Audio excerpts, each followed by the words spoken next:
sommes à une phase cruciale de notre projet qui est la phase de capitalisation. ICRA est un partenaire de l'UEP qui avait travaillé sur d'autres projets, en l'occurrence par rapport à la démarche de développement des pôles d'entreprises agricoles. On a contacté ICRA qui a accepté de nous accompagner dans ce projet-là. Et pour ne pas naviguer à vue, nous avons ciblé 3 cultures principales. Il y a le piment, la tomate et les légumes feuilles. Donc, le pôle d'entreprise agricole qui n'est rien d'autre que le réseautage des acteurs d'une chaîne de valeur, aussi bien des acteurs directs, ceux qui sont propriétaires du produit, et des acteurs d'appui qui permettent de rendre compétitif cette chaîne de valeur ajoutée.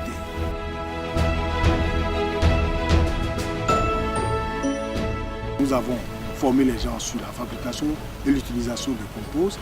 Nous avons aidé ces producteurs-là à réduire leur utilisation d'engrais chimiques jusqu'à 75%. Donc du coup, le revenu a augmenté. Et cela a joué sur la qualité du produit. La tomate, les piments qui sont transformés par ces femmes-là sont bien appréciés du point de vue qualitatif parce que nous avons renforcé leur capacité par rapport à des techniques de transformation. Les consommateurs, vraiment, ils sont friands des produits des producteurs que nous avons encadrés. ICRA, comme principal partenaire, appuie le projet en outils et démarches méthodologiques d'apprentissage et de renforcement de capacités pour la mise en relation des acteurs des pôles d'entreprises agricoles, plus spécifiquement en termes de négociation et contractualisation entre les producteurs et transformatrices. Et ICRA s'est chargé également des aspects de révision et de capitalisation des acquis du projet.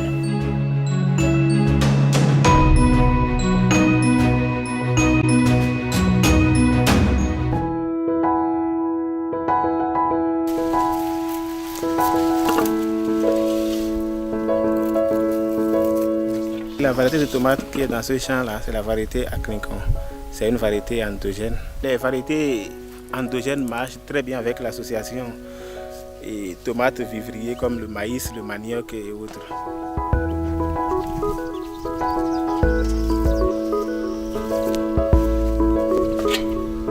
Si on ne les donne pas les engrais chimiques, les produits importés là, ça ne donne pas. Chez nous ici, comme nous avons les fientes, les composts, et les déchets de vaches, tout ça là, ça produit beaucoup. Et c'est joli à voir.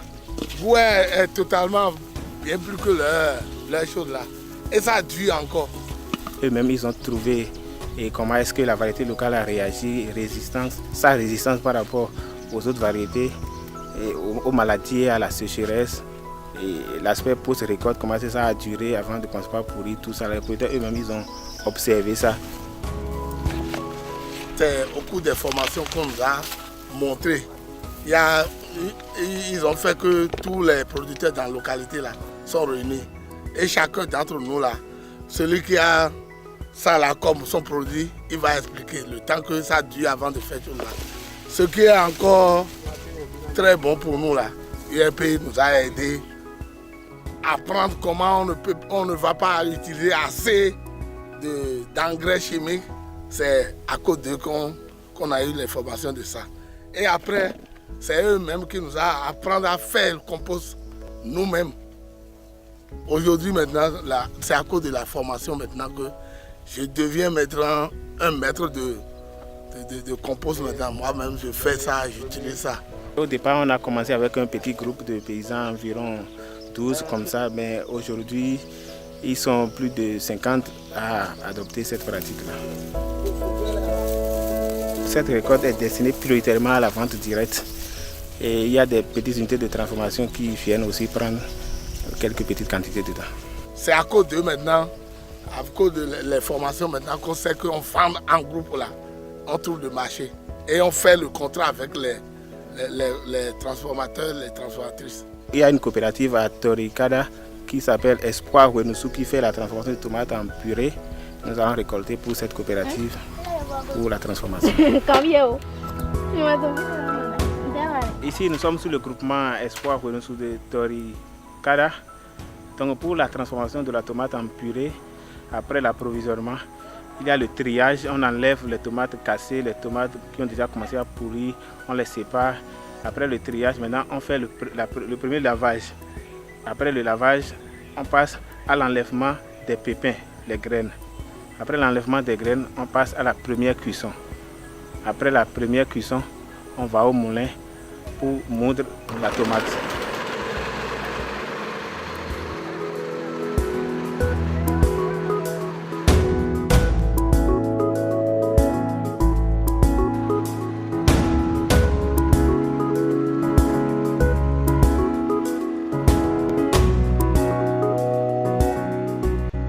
Après la mouture, on fait la deuxième cuisson.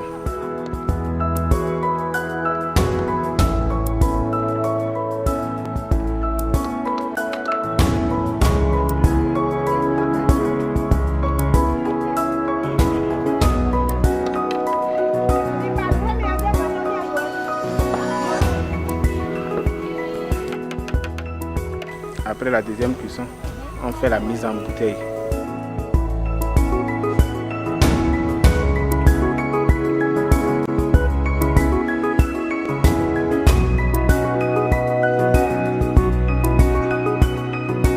Après la mise en bouteille, on ferme la bouteille, on fait tout et on fait la pasteurisation. Donc après pasteurisation, on fait l'étiquetage. Dans le groupement, il y a 12 femmes et 5 hommes. Elles revendent un peu dans les restaurants, les ménages aussi, et les bonnes dames qui vendent les produits maraîchers à Ganjito, à Cotonou. Et ces purées de tomates, disons que c'est bien apprécié par les consommateurs dans la localité et aussi à Cotonou, et les dames en demandent suffisamment.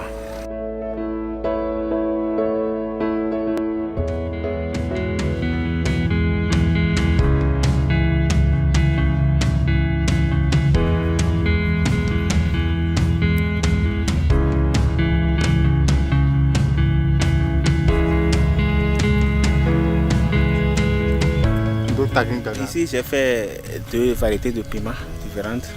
Il y a la variété Bataki, qui est une variété locale de piment rond.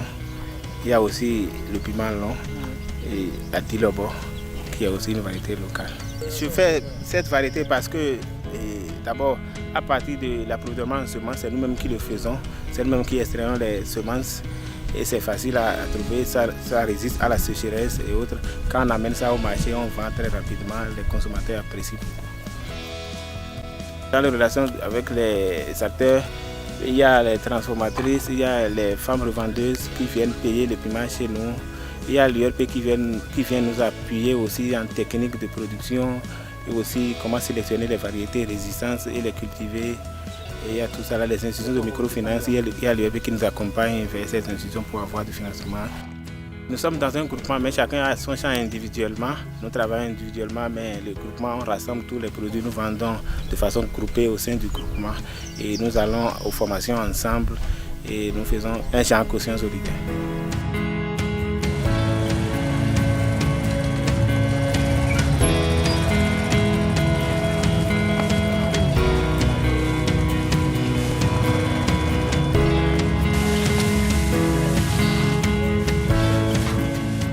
Va chez les producteurs de Pafao pour acheter leurs produits, pour un piment de bonne qualité. Après ça, je viens ici, je travaille avec eux pour qu'elle enlève les déchets. Avant, si elle enlève les déchets, après on va au moulin pour moudre ça et étiqueter et mettre dans la bouteille.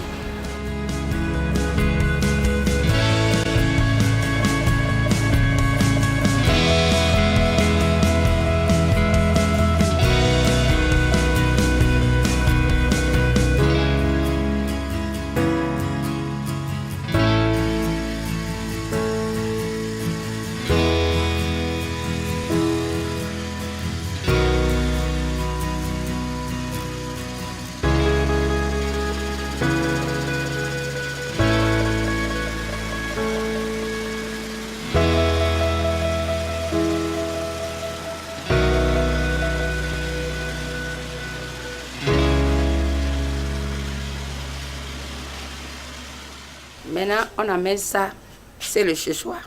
On allume la gaz et ça commence par brûler. On vérifie pour voir si ça allume ou bien c'est éteint d'abord. On prend l'heure. À quelle heure on a mis? Donc, on fait 1 heure de temps qu'on enlève ça. Après avoir enlevé ça, on dépose ça parce que c'est chaud. On laisse ça un peu que ça soit refroidi d'abord avant qu'on commence par mettre ça dans les bouteilles et on met les étiquettes dedans.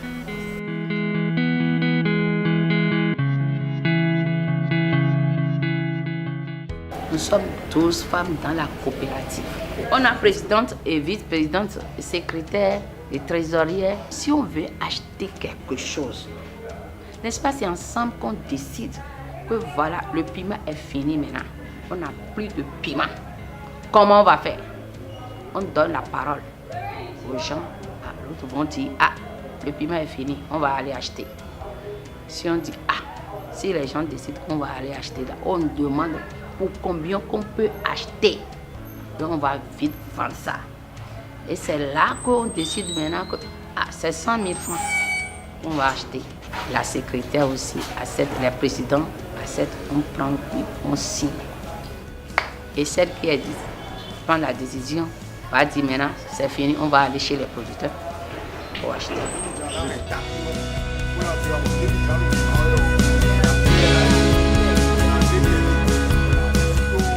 Notre décision dans la coopérative est que les femmes, on reste ensemble pour travailler.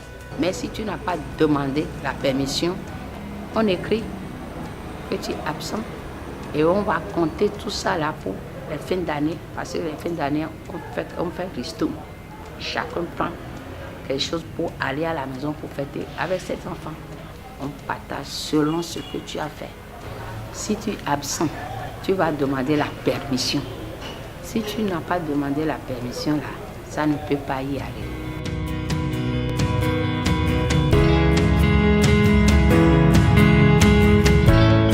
Si on produit, on ne trouve pas de clients comme ça. Ce qui a fait que j'ai demandé au président de COFEMA, comme on ne trouve pas de clients, il faut qu'on aille faire des prospections dans des supermarchés, dans les marchés, dans des maisons, des ménages. Donc ce qui a fait qu'on s'est reconstitué en groupe de 3. On a fait des prospections. Si on va quelque part, on fait la publicité de nos produits parce qu'on ne fait pas n'importe quelle chose. L'autre peut vendre ça à 200, maintenant nous on vient, on dit que c'est, pour nous là c'est à 500. Parce qu'il y a différence de ça. Et la qualité là, c'est COFEMA.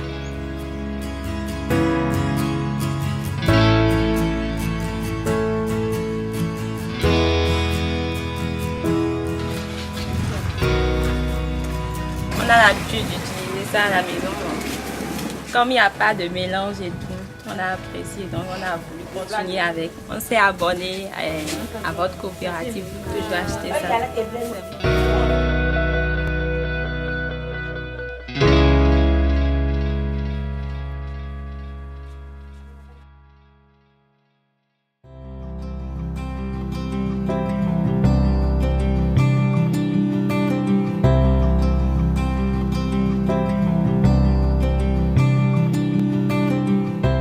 Moi, j'utilise les variétés locales. C'est d'ailleurs pourquoi les bonnes dames viennent beaucoup chez moi.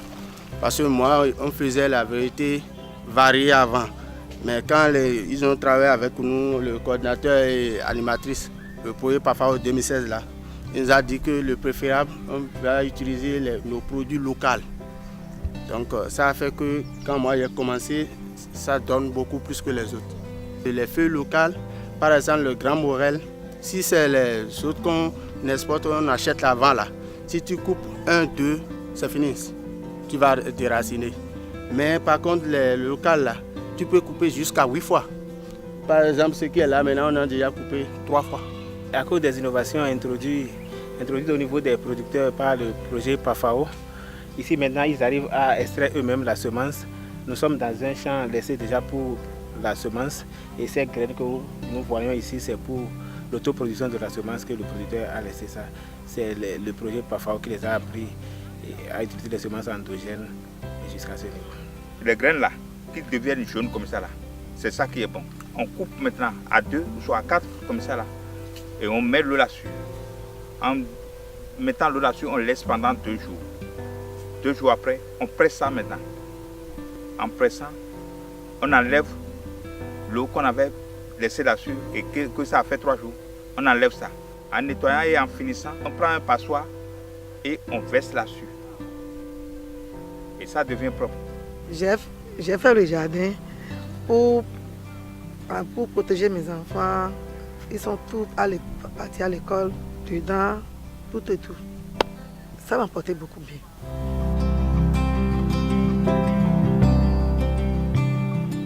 Pour produire un sac de compost, bon, d'abord, il faut 3 matières. Donc les matières, ça s'approvisionne. Nous avons un manager qui amène les bouts de vache, les fruits, les feuilles sèches. Donc c'est avec ça qu'on produit. Le PAFAO, c'est notre partenaire. Il nous a beaucoup aidé, surtout en ce qui concerne les formations, en collaboration avec l'URP, l'Union régionale des producteurs. Donc il nous a fait des formations et il nous a appuyé aussi techniquement concernant la vente et le sac de 50 kg. C'est ça, on vend à 2000 francs au maraîcher. Mais nous, les producteurs, nous qui fabriquons le compost, nous, on achète ça à 500 francs le sac. Ça couvre l'amortissement des matériels et pour réparer s'il y a quelque chose, des brouettes, quelque chose gâté là, c'est avec ça on prend pour. Mais la fin d'année, toutes les ventes qu'on a eu à faire là, à la fin d'année maintenant, on essaie de calculer et par fréquence le nombre de fois que tu es arrivé au travail là, c'est suivant la fréquence maintenant qu'on partage le ristourne.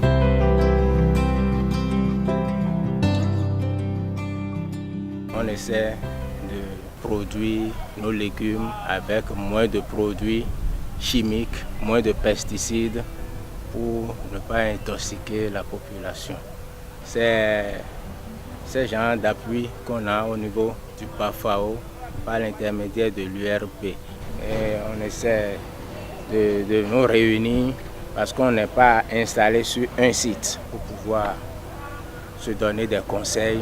Et ainsi, à petits coups, on va étendre le mouvement sur tout le territoire, veut dire embrasser tous les maraîchers dans ce réseau.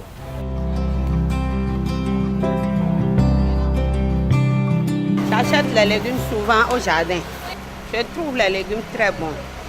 C'est à cause de la qualité que je viens payer chez lui. Pour moi, ça me fait jusqu'à 1 semaine. Si tu ne vends pas là, ça peut faire 1 semaine. Et ça ne fait rien. Parce que je n'utilise pas beaucoup d'engrais. J'utilise les choses naturelles, c'est-à-dire les composts, les fientes. C'est ça que j'utilise beaucoup. C'est une dame que souvent quand je rentre dans le marché, c'est chez elle, j'achète les choses.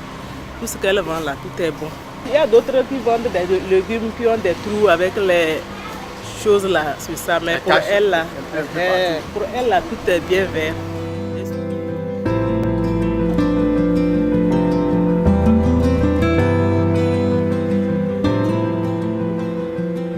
Je suis président de MMS, Maraîcher Manger Sain. Donc le kiosque que vous voyez, ça nous sert à vendre les produits bio. 100% bio, 0 pesticides, 0 engrais minéral. Ce qui se vend le mieux ici dans notre kiosque, ce sont les légumes de chez nous, la grande basilic, l'amarante, le verdonia et les piments. Le kiosque appartient à MMS, mais c'est grâce à l'appui de l'URP qui nous a fortement financé. Le bénéfice, il y a une partie qui permet de prendre en charge les dépenses du kiosque. Il y a une partie qui va dans la caisse de MMS.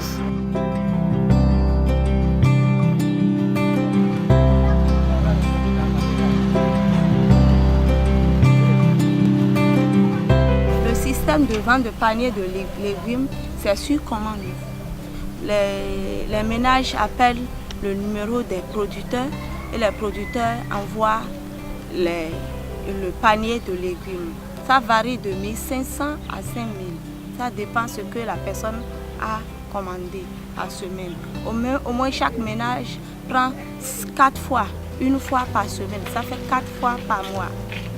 Je suis abonnée à manger sain depuis quelques mois et je prends les produits, souvent je prends les légumes, les laitues, les carottes qui sont très bons à cause de comment on les cultive. Parce que lors de leur porte-à-porte, ils m'ont dit que ces produits sont cultivés de façon biologique.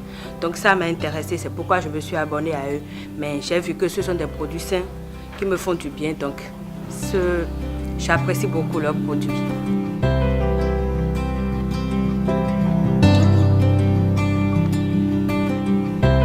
La formation pour former les jeunes dans le maraîchage sur les techniques culturelles biologiques, ça dure 8 mois.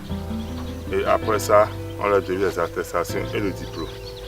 On est vraiment préoccupé par l'avenir de l'agriculture en mettant l'accent sur la relève et également la promotion des femmes qui s'insèrent dans le développement agricole. Mais il y a une véritable contrainte au niveau du foncier dans la région du sud Bénin. Tu vois, dans la région du sud Bénin, le maraîchage est beaucoup plus développé dans le littoral et dans l'Atlantique sud surtout. Alors, puisqu'ils ont des difficultés à s'installer, à trouver des terres, nous on s'est bataillé au niveau de la commune de Calavi Nord pour trouver une superficie de 15 hectares pour pouvoir aider ces jeunes, ces agriculteurs du littoral à pouvoir vraiment migrer vers cette zone de production.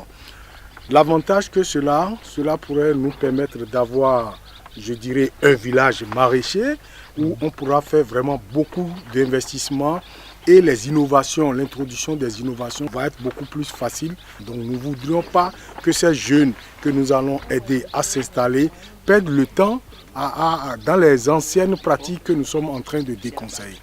Ouais, donc voilà, donc c'est ça, je l'encourage vivement à progresser, à sensibiliser ses autres sœurs, ses autres frères à faire pareil. Voilà. Ce genre de jeunes sont à plusieurs endroits au niveau de plusieurs maîtres exploitants qui leur transfèrent les compétences en matière de production, je dirais, d'agriculture naturelle, écologique.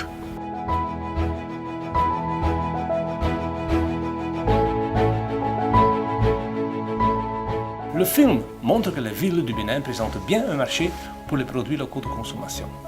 Le système de circuit court avec les ventes directes des paniers de légumes en est un exemple qui a le vent en poupe. En même temps, les consommateurs citadins sont de plus en plus exigeants en termes de qualité des produits et les producteurs ont bien répondu à ces exigences en se focalisant sur des variétés endogènes qu'ils peuvent multiplier eux-mêmes, la production et l'utilisation du compost et la réduction de l'utilisation des pesticides. Tout ceci au profit de tout le monde. Aussi, les produits transformés comme le piment en poudre et la purée de tomates se vendent bien dans les villes. Ainsi, le projet a appuyé le développement des relations d'affaires contractuelles entre les groupements de producteurs et de transformatrices. Mais cela ne s'est pas toujours fait comme souhaité et se heurte parfois à des réticences, surtout de la part des entreprises de transformation.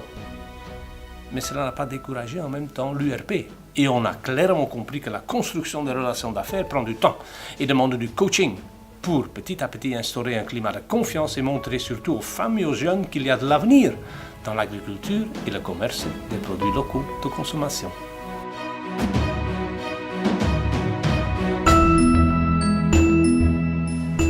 Et qu'est-ce qui va être peut-être en perspective?